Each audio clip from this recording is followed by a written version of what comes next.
The winter wind clawed across the barracks roof the night Billy Bishop realized his life was never meant to stay small. In Owen Sound, Ontario, people expected a boy to inherit a business, study law, or at least follow the safe path his father, a respected registrar, had carved out. But Billy was never built for quiet futures. As a kid, he staged epic battles with toy soldiers, imagining skies, heroes, and worlds far larger than the gray edge of Georgian Bay. School couldn't contain him either. At the Royal Military College, he boxed more than he studied and nearly flunked out. When war exploded across Europe in 1914, 20-year-old Billy saw it as the one great adventure he might never forgive himself for missing. Then reality hit. At 5 feet 7 inches, he didn't meet the height requirement for infantry service. The rejection burned, stirring the stubborn streak that always rose when someone underestimated him. So he did what he'd done his whole life. He forced the world to open a door. He claimed he was an expert rider and talked his way into the Mississauga Horse, a cavalry regiment that took him at his word. Within weeks he was in England, dreaming of daring charges, dreams that evaporated almost instantly. The cavalry had become a relic. Instead of heroics, he waded through mud, mucked stables, and clung to a horse that seemed personally offended by his existence. Other soldiers mocked him as a farm boy imposter, a kid who didn't belong. Instead of breaking him, it hardened something inside. By early 1916, the regiment finally crossed the Channel into France, only to learn that cavalry glory had died somewhere between barbed wire and machine gun fire. Horses were useless on the Western Front. The men were dismounted and sent into the trenches as ordinary infantry. Life that was worse than anything Billy had imagined. Endless mud, cold that seemed to sink into bone, the constant pressure of shells in the distance. Days blurred into a routine of exhaustion and waiting, never knowing when a sudden blast or a sniper's crack would change everything. Any illusions of honor dissolved into the grim sameness of survival. Billy felt himself shrinking into the mud, just one more young man swallowed by a war that didn't care who he planned to become, until one quiet afternoon changed everything. He was standing in a reserve trench when a distant roar pulled his gaze skyward. 2 aircraft circled thousands of feet above, twisting and diving in a deadly dance that looked almost unreal compared to the stagnant misery below. A British machine. A German one. Tracer fire glinting between them like threads of lightning.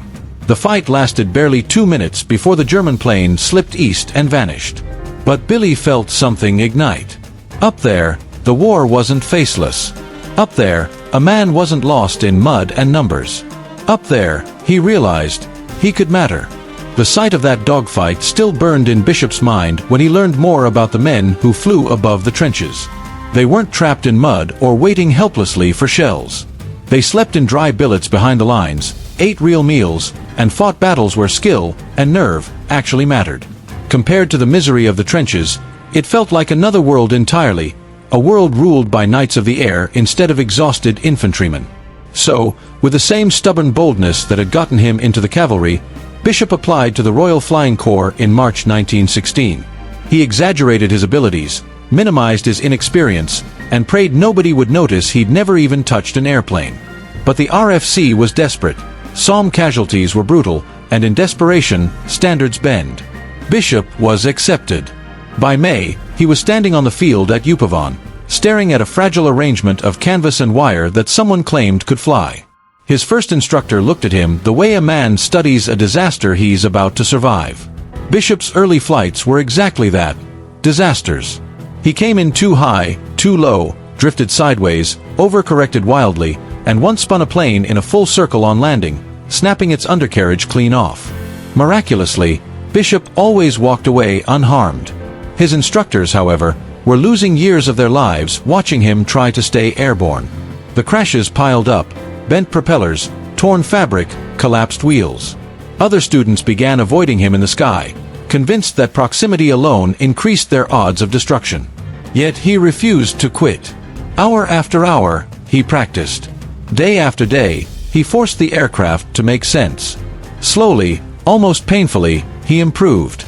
By September, he advanced to Netheravon and began flying the B-2C, still awkward in his hands, but no longer lethal to everyone nearby. In November, he earned his wings and his commission. Whether that reflected his determination or the RFC's need for warm bodies was anyone's guess.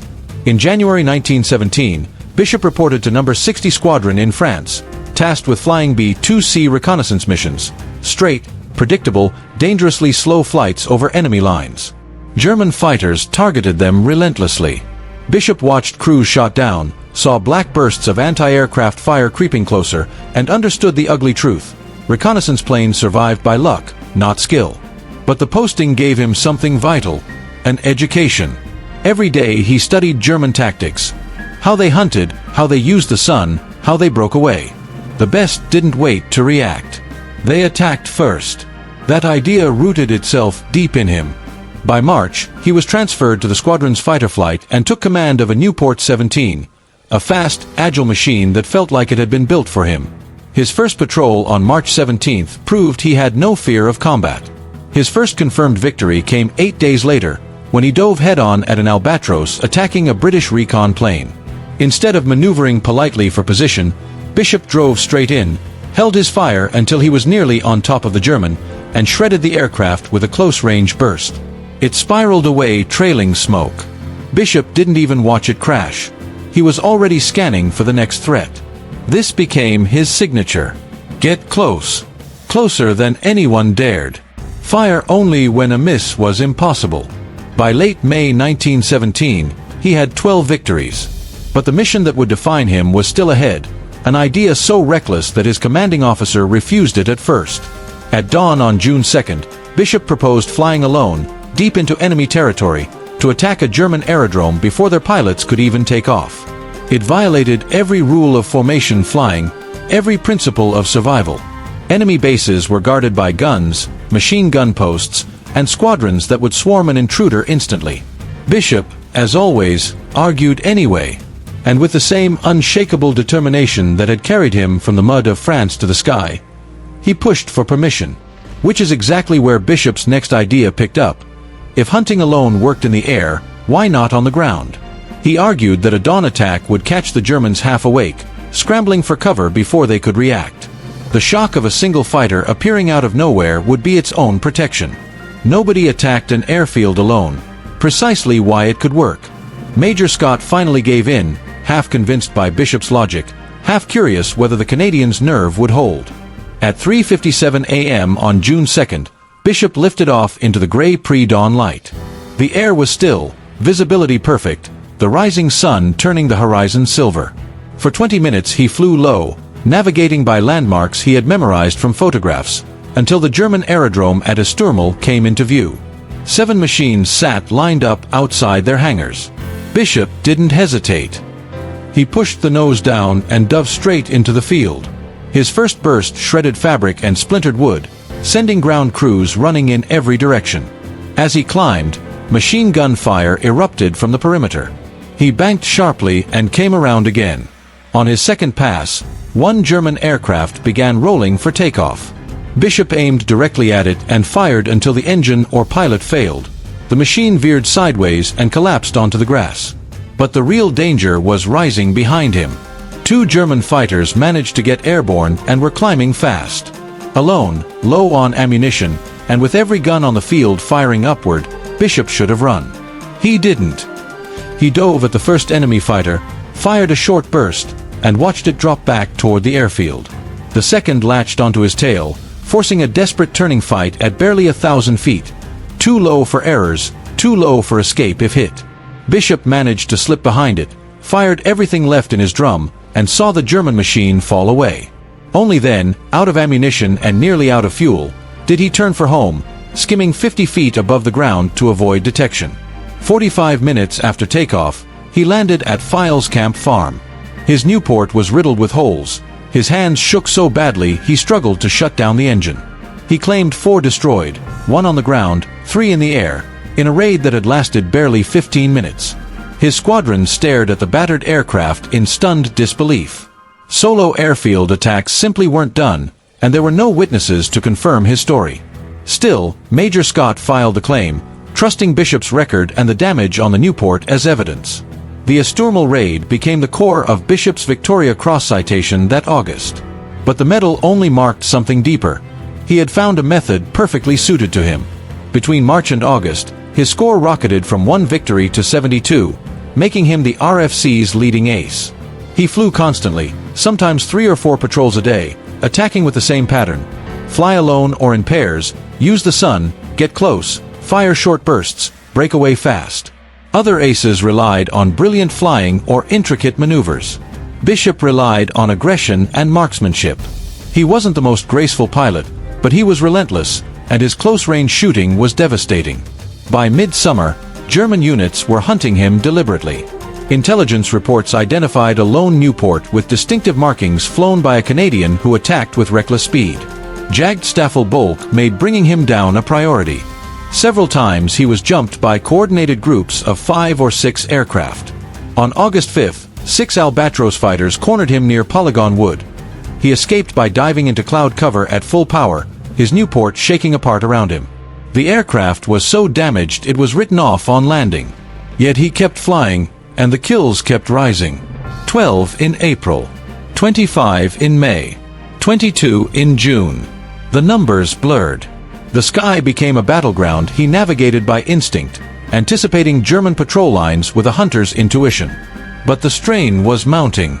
By July, his hands trembled even at dinner. He slept poorly, jolting awake at loud noises or replaying dogfights in his mind. His temper grew sharp, then apologetic. He lost weight, developed constant headaches, and his hearing and eyesight suffered from endless hours in cold, vibrating cockpits. These were the early signs of what would later be understood as combat fatigue, though in 1917 it had no name that commanders took seriously. Still, Bishop refused to stop. Flying meant he didn't have to acknowledge the toll the war was taking on him.